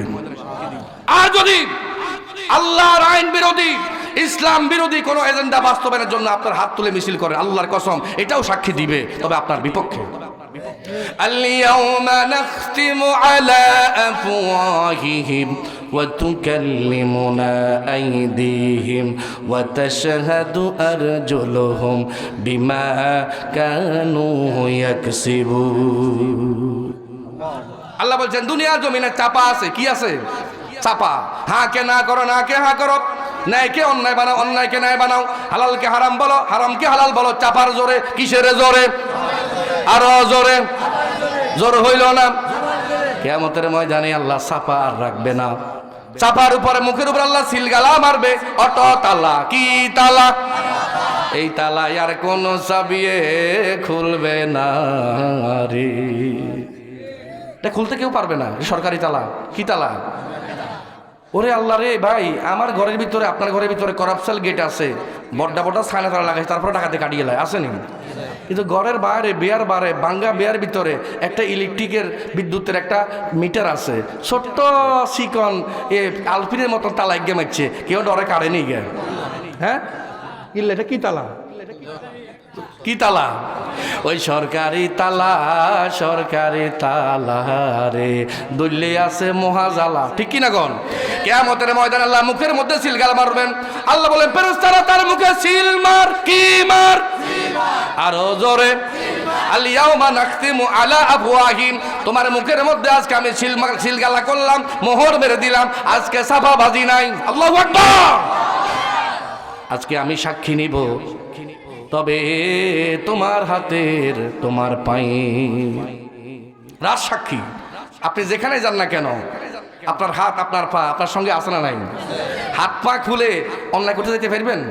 চুরি চুরি করবে সময় হাত যায়নি, পা যায়নি, যায় না বলেন ভাই? কি হাত পা খুলে তুই যান কেন? এক লোক জিজ্ঞাসা করলাম, ভাই তুই এত শুয়ারি বেতো, শুয়ারি হাস কই? কার হুজুর কইয়েন না, আল্লাহর কসম সত্য কথা, তাহলে কর হুজুর কইয়েন না, দিনের বেলায় মালিক, রাতের বেলায় আর বাগান বেগেন, দিনের বেলায় মালিক, রাতের বেলায় আর রাচ্চা টসলাইট মারি তুই চুরি করলে তো মালিক তো দৌড়িয়ে লেব। তুই কেন করস? একটা প্র্যাকটিস আছে কি, এক দিনের বেলায় সাদা চক মারি করস মারি আয়, শুয়ারি সোরেরা শিখি যে বাজ্যে চক দি করস মারি আয়, শুয়ারি গাছ শুয়ারি আছে করস মারা দিছি, রাতের বেলায় সাদা চক চক করে, যখন দেখছি চক চক করে এটার মধ্যে মাল আছে, আন্দারিয়ে উড়ি যায়। এই যে শুয়ারি চুরি করলাম, তোমার চুরির সময় হাত লগে আসেনি, পা লগে আসেনি? এরে ভাই, দুনিয়ার জমিনে সাফার জোরে তুমি বলবে আমি চুরি করি নাই, এটা বলতে পারো। কিয়ামতের ময়দানে আল্লাহ বলবে বলার কোনো সুযোগ নাই।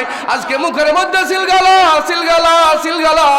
ও সুপারি সুরের হাত, তুই একটু কথা বল। তখন সেই বলবে আল্লাহ অমুক তারিখে, অমুক সময়, অমুক তারিখে, অন্ধকার রাতে এতে ওই হাত তুমি কি কর শরীর হিনি এতে সাথী চুরি করছে, করছে রে। সাথী চুয়ারি কে কইব? হাতে কইব, ওর সবাল্লা কোনা কাম ফাই বলবো আল্লাহ ওয়াতাশহাদু আরজুলুহুম বিমা কানু ইয়াকসিবুন। আল্লাহ বলবে আল্লাহ তুমি পা দিছ ভালো কাজে যাওয়ার জন্য, মসজিদে যাওয়ার জন্য, দাওয়াতি কাজ করার জন্য, বোনকে দেখার জন্য, অন্যায় কাজে বাধা দেওয়ার জন্য, ন্যায় কাজে উৎসাহ দেওয়ার জন্য পা দিছ, কিন্তু এতে করো না, এতে ফুটবল লাথি মারছে সারাক্ষণ, আসে না নাই? শুধু ফুটবল নয়, 2006 সালের 28 অক্টোবর মানুষ মারিয়া লগে বইটা দিয়া বুকের উপর লাশের উপর এই পা দিয়ে সে কিন্তু নৃত্য করেছে। দুনিয়ার কেউ সাক্ষী না দিল, তার পা সেদিন তার বিরুদ্ধে কথা বলবে। সাধু সাবধান, তোমার পা তোমার বিপক্ষে যাবে, কারো সাক্ষী দরকার নাই তো। কথাটা কি মোল্লার না আল্লাহর? সূরা ইয়াসিন আনাই, আমার বাড়ির কাছে সূরা আনা, সূরা ইয়াসিন। আল-ইয়াউমা নাখতিমু আলা আফওয়াহিহিম ওয়া তুকাল্লিমুনা আইদিহিম ওয়া তাশহাদু আরজুলুহুম। তোমার পাগুলো সাক্ষী দিবে বিমা কানু ইয়াকসিবুন। দুনিয়ার জমিনে তুমি যা যা ভালো কাজ করেছো, যত অন্যায় করেছো, সব কাজের হিসাব সাক্ষী পা দিয়ে দিবে। সুতরাং পা দিয়ে ভালো কাজ করলে হিসাব সহজ না কঠিন?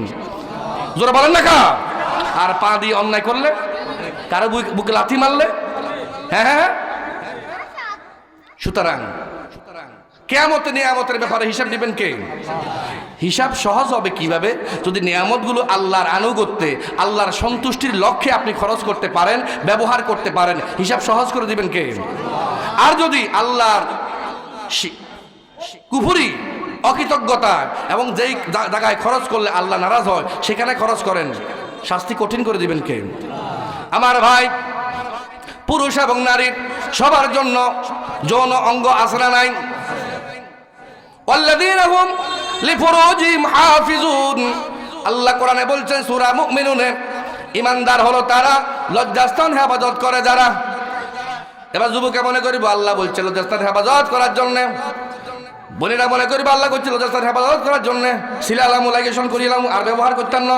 আল্লাহ এটা নি কইছে, হ্যাঁ তুমি একটা পড়ছো আর একটা পড়ো নাই রে।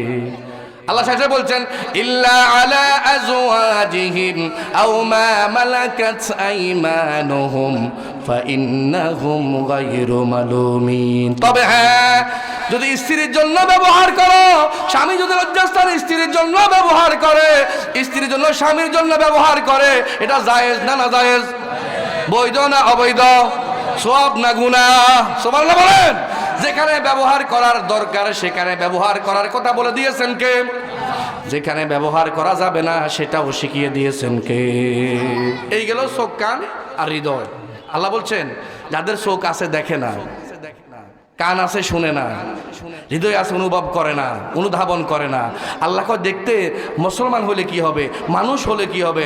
নাম হইতে পারে আনোয়ার, মূলত সে জানোয়ার। নাউজুবিল্লাহ কোন না কেন? অনেকে কেবল হুজুর আনোয়ারের জানোয়ার কইছে না, উদাহরণ দিছি আরে, ছন্দ মিলেছি আরে। নামে কি আনোয়ার মানছেন নাম না গরু ছাগলের নাম? জোরে কয় না।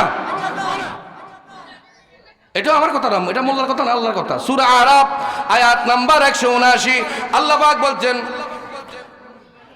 وَلَقَدْ ذَرَأْنَا لِجَهَنَّمَ كَثِيرًا مِنَ الْجِنِّ وَالْإِنسِ لَهُمْ قُلُوبٌ لَا يَفْقَهُونَ بِهَا وَلَهُمْ أَعْيُنٌ لَا يُبْصِرُونَ بِهَا وَلَهُمْ آذَانٌ لَا يَسْمَعُونَ بِهَا أُولَئِكَ كَالْأَنْعَامِ بَلْ هُمْ أَضَلُّ أُولَئِكَ هُمُ الغافلون।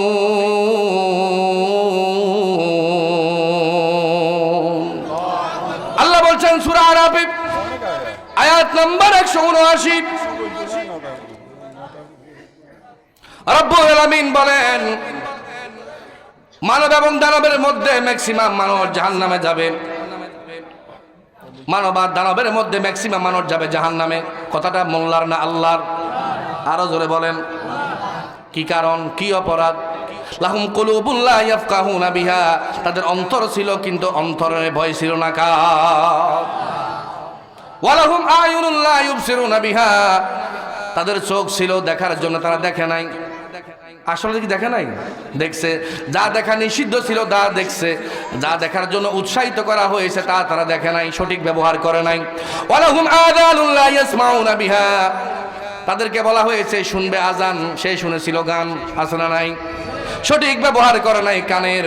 সুতরাং দেখতে আনোয়ার হলে কি হবে? আল্লাহ বলছেন উলাইকা কাল আনআম, সে হচ্ছে চারে পায়া জানোয়ার, বালহুম আদাল, বরং তার চাইতেও আরো খারাপ।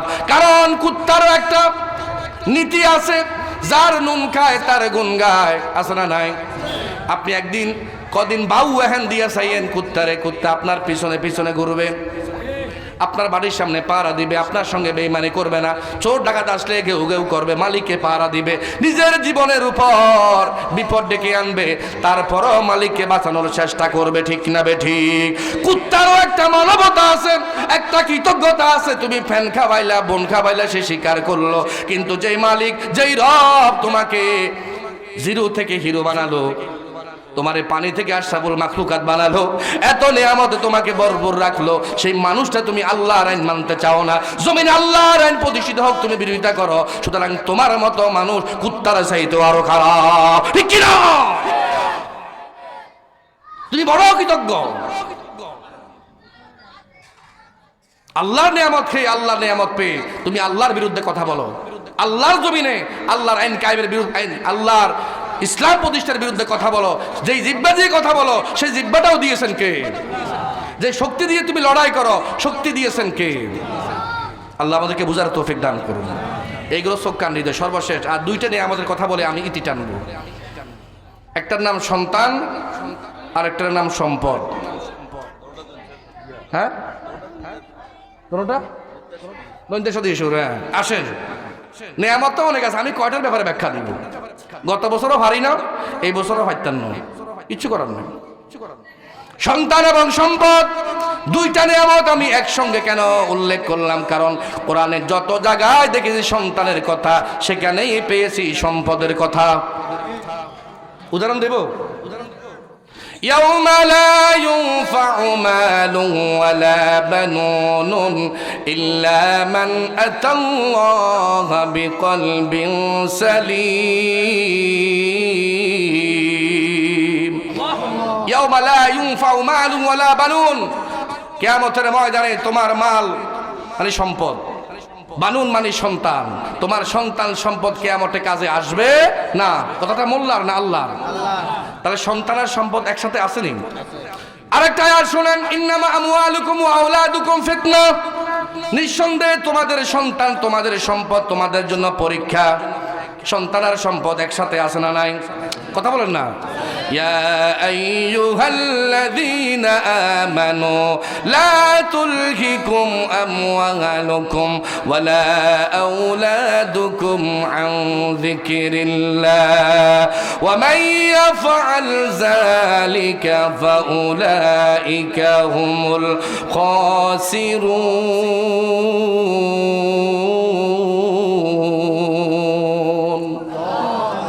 জোরে বলেন না আল্লাহু আকবার। আল্লাহ বলছেন, ও ইমানদারেরা, তোমাদের সন্তান আর সম্পদ তোমাদেরকে যেন আল্লাহ রাস্তা থেকে, জিকির থেকে গাফেল না রাখে। আমরা অনেক সময় গাফেল থাকি চাকরির জন্য, সন্তানের জন্য, চাকরির জন্য, ব্যবসার জন্য, কাজের ব্যস্ততায় নামাজ পড়তে পারি না, ইসলাম মানতে পারি না। আসলে নাই অনেক এক্সকিউজই থাকে, হুজুর আমার স্বামী অনেক গরম, টাইম টু টাইম রানতে হয়, জোর নামাজ পড়তে দেরি হয়। আল্লাহ পাক ডাক দিবে আসিয়াকে, সুবহানাল্লাহ কন্যা কা, এই নারী তোমার সামনে হযরত আসিয়াকে উপস্থাপন করলাম, তোমার স্বামী কি ফেরাউনের চেয়ে খারাপ ছিল? সুবহানাল্লাহ কন্যা কা, ফেরাউনের ঘর করে আসিয়া ইমানি পরীক্ষা উত্তীর্ণ হয়েছে, দুনিয়ায় জান্নাতের সুসংবাদ পেয়েছে। নারী তুমি যে না স্বামীর এক্সকিউজ দিয়া অজুহাত দিচ্ছ, স্বামী গরম ছিল বিদায় ইসলাম মানতে পারো নাই, সঠিক সময় নামাজ পড়তে পারো নাই। আসিয়ারে দেখো, তার স্বামী ফেরাউন হওয়া সত্ত্বেও ইমানি পরীক্ষায় সে পাশ করেছে। অনেকে বলবে, আল্লাহ আমি অসুস্থ আছিলাম, দিন মানতে পারি নাই, নামাজ পড়তে পারি নাই, ইসলামী আন্দোলনে যোগ দিতে পারি নাই। আল্লাহ পাক ডাক দিবে হযরত আইয়ুব আলাইহিস সালামকে, তুমি অসুস্থ ছিলা, আমার নবী 18 বছর পৌঁছে গেছে। সুবহানাল্লাহ কত না, যে ইমান জোরে নবী ইব্রাহিমের আগুন হইল শীতল, পৌঁছল দেহ তোমার আইয়ুবের দৃঢ় তবু ছিল মনোবল। যদি আসিয়ার মতো জলাশয়ে পাই জান্নাতের আরশি, আমি তেমন করে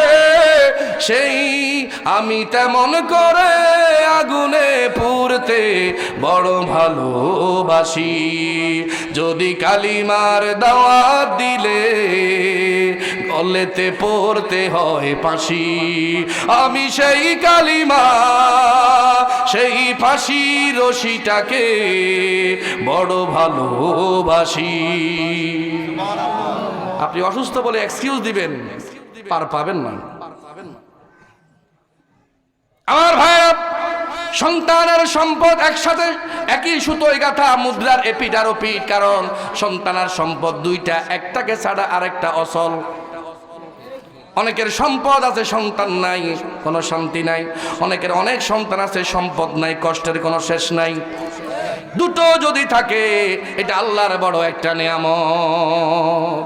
আল্লাহ বলছেন, সন্তানের পিছনে পড়ে, সন্তান আর সম্পদের মোহে পড়ে, লা তুলহিকুম আমওয়ালুকুম ওয়ালা আওলাদুকুম আন যিকরিল্লাহ, ইসলাম থেকে দূরে যেও না, নামাজ থেকে দূরে যেও না, আল্লাহর আইন থেকে দূরে যেও না। যদি সন্তান আর সম্পদের কারণে আল্লাহকে ভুলে যাও, ইসলাম ভুলে যাও, নবীর আদর্শ থেকে বিচ্যুত হও, তবে তুমি বড় ক্ষতিগ্রস্ত হয়ে যাবে। কথাটা মোল্লার না আল্লাহ। এখানেও সন্তান আর সম্পদ একসাথে।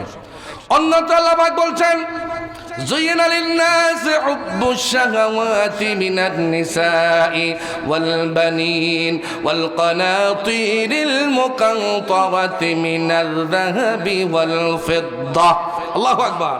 আল্লাহ বলে, মানুষের জন্য কিছু জিনিসকে আমি শোভনীয়, লোভনীয়, মোহনীয়, আকর্ষণীয় করে দিয়েছি। তার মধ্যে এক নম্বর কি? নারী। যুইয়িনা লিন-নাস হুব্বুশ শাহাওয়াতি মিনান নিসা।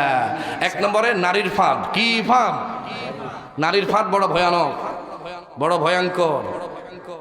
কয় একজনে কয় মাঝে মধ্যে কয় নেশা ইয়া নারী নেশা তাস তিলে তিলে সর্বনাশ।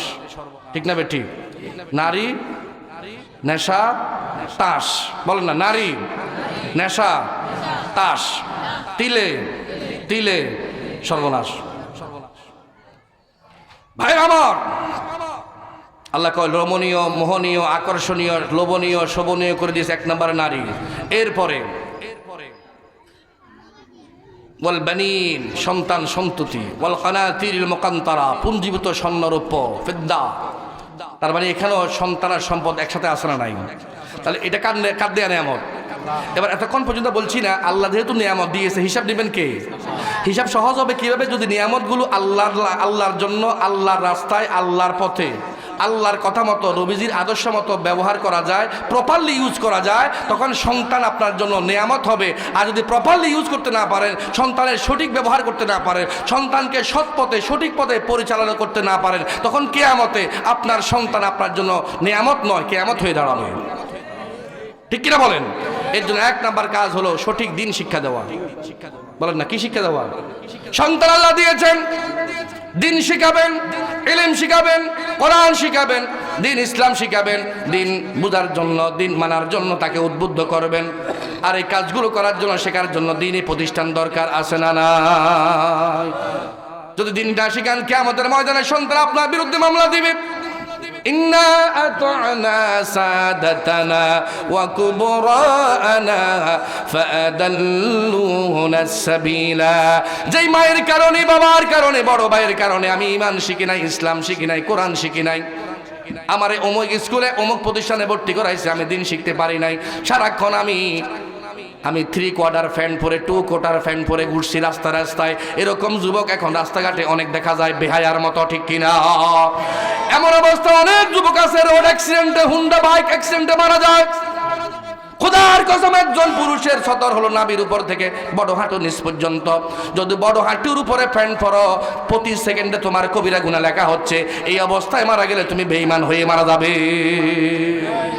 একটা এখন স্টাইল বার হয়েছে, যত ফ্যান ছোট এত নাকি হাতে বড়, হাতে বলে একটা স্টাইল করে চলে। বেটা তুই বেহায়া, বেলাজা, বেশরম। ফ্যান ছোট পড়া যদি আধুনিকতা হয়, তোর চাইতে বড় আধুনিক কুত্তা হাতে ল্যাংটা থাকে বটে, ফরে না। ঠিক কিনা? মনে কষ্ট দিয়েছেন? এই সন্তানকে শিখাইলেন না? কিয়ামতের ময়দানে সন্তান আপনার জন্য অভিশাপ হবে, আশীর্বাদ হবে না। মামলা দিবে আল্লাহ যাদের কারণে আমি দিন ইসলাম শিখতে পারি নাই, বুঝতে পারি নাই, নামাজ পড়ি নাই, ইসলামী আন্দোলনের বিরুদ্ধে কথা বলেছি। ইন্না আতা'না সাদাতানা ওয়া কুবরানা ফাআদাল্লুনা সাবিলা রব্বানা আতিহিম দি'ফাইন মিনাল আযাব ওয়াল আনহুম লা'নান কাবীরা। আজকে আমার জন্য জাহান্নামে যে শাস্তি বাজেট হয়েছে, আমার আব্বার জন্য, বড় ভাইয়ের জন্য ডাবল শাস্তির ব্যবস্থা করো। জি, সুতরাং আসুন, প্রপারলি যদি আপনি সন্তানকে ইউজ করতে না পারেন, ইউজ মানে সঠিক শিক্ষা, দ্বীনি শিক্ষা, নৈতিক শিক্ষা, ইসলামী শিক্ষা যদি না দেন, কিয়ামতের ময়দানে সন্তান মামলা দেবে না দেবে না? এক নিয়ামত। প্রশ্ন আছে, আল্লাহর হাবিব বলেছেন ইন্নাল্লাহা সাইলুন কুল্লু রাইন আম্মা ইসতারআহু হাফিজান দুইয়া হাত্তা ইউসআলুর রাজুলু আন আহলি বাইতিহি, রাওয়াহু ইবনে মাজাহ। আমার নবী বলেন কিয়ামতের ময়দানে প্রত্যেক পরিবারের প্রধান বাবাকে আল্লাহ প্রশ্ন করবেন, তুমি দায়িত্ব পালন করেছো না তুমি অবহেলা অবজ্ঞা করেছো? প্রশ্ন করতে করতে আল্লাহ তাআলা তার অধীনস্থ পরিবারের প্রত্যেক সদস্যের নাম ধরে ধরে আল্লাহ তারা জিজ্ঞেস করবে। সুবহানাল্লাহ কোন? তোমার ছেলে বড় বড় চুল, কানের ভিতরে চুল, হাতের ভিতরে চুড়ি, আছে না নাই? আল্লাহ বলেছে ছেলে, হাতে সাহায্যে মেয়ে, তুমি কিছু বলো নাই। তোমার মেয়ে কলেজ পড়ুয়া, পর্দা করে নাই, আছে না নাই? বয়ফ্রেন্ড সারা রাত চ্যাটিং করে, মা তুমি দেখেছো, তুমি অনুমতি দিয়েছো, কথা বলো নাই, বাধা দাও নাই, বেপর্দায় চলে।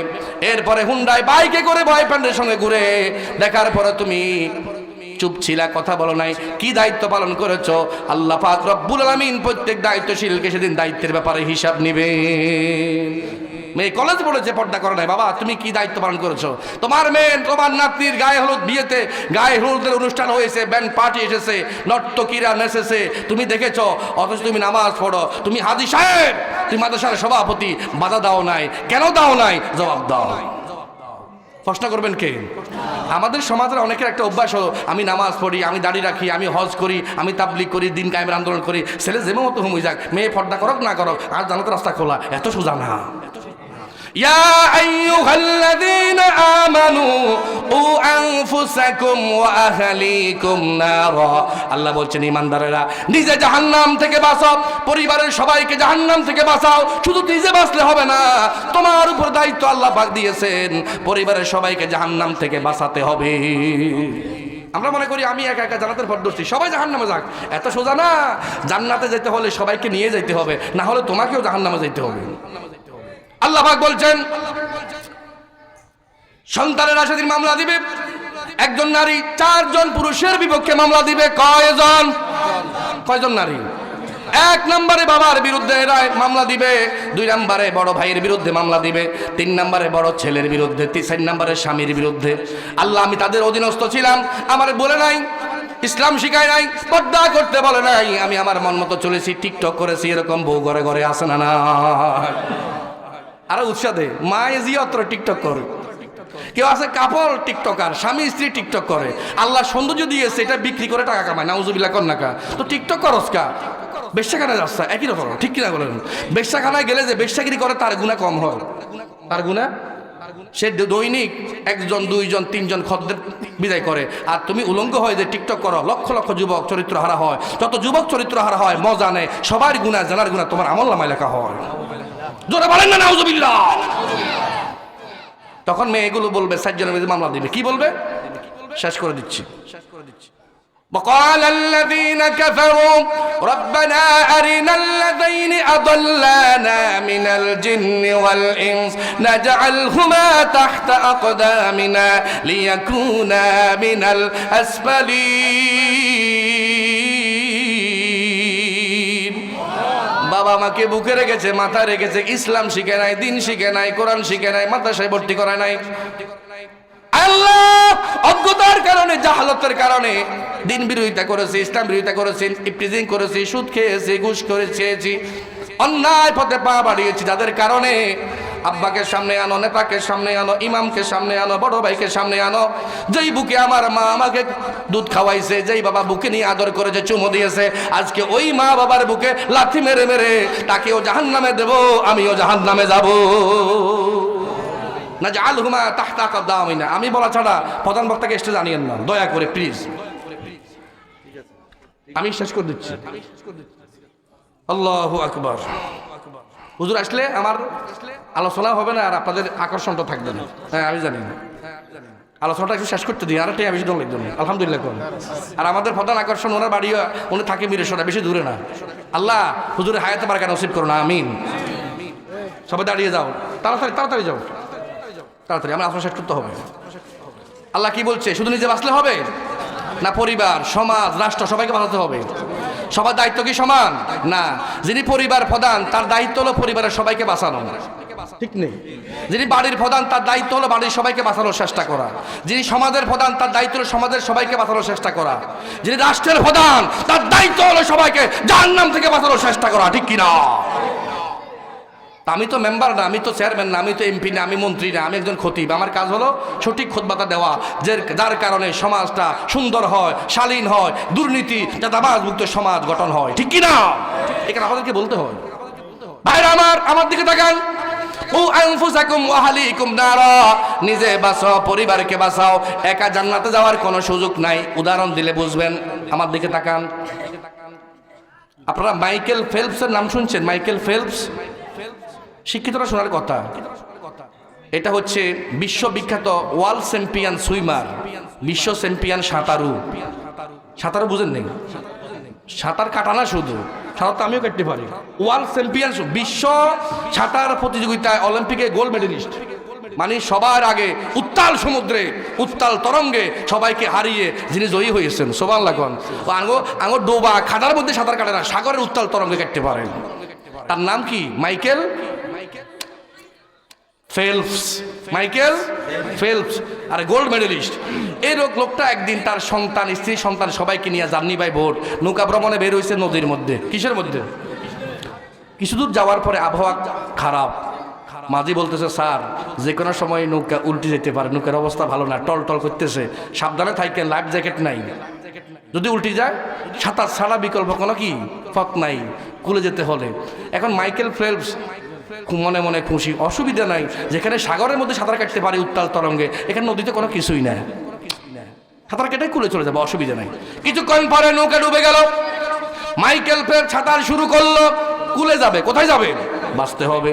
যখনই সাঁতার শুরু করলো, ওনার স্ত্রী ওনার ডাইন পা চেপে ধরলো, স্বামী তুমি আমার কাছে অনেক দামি, তুমি আমার ছাড়া একটা সেকেন্ডও থাকো না, হালাল হারাম বুঝো না, বৈধ অবৈধ বুঝো না, বোনের হক না দিয়ে আমার কানের দুল কিনে দিছ, কত ভালো আমারে বাসো, বিপদে ফালাই কোথায় যাও। স্বামীর ডান পা চেপে ধরলো, মেয়ে বললো বাবা তুমি আমারে কত ভালোবাসো, বাম পা চেপে ধরলো, দুই ছেলে দুই হাত চেপে ধরলো, আমাদের জন্য বৈধ অবৈধ বুঝেন না, আপনি বিধবা কাঠমারি খান, আপনি সমাজের মেম্বার, শাসনা নাই, কার জন্য, ছেলের জন্য, কার জন্য, মেয়ের জন্য, আমি তো মেয়ে বিপদগ্রস্ত অবস্থা, আমি ডুবে যাচ্ছি, আপনি কোথায় যাচ্ছেন, দুই পা দুই হাত সবাই চেপে ধরল, পরিবারের সবাই জানতে চায়, জ্ঞানীরা উত্তর দেন মাইকেল ফেলপস স্বর্ণপদক প্রাপ্ত সাঁতারু, এখন বলেন তো কুলে গেছে না তলে গেছে?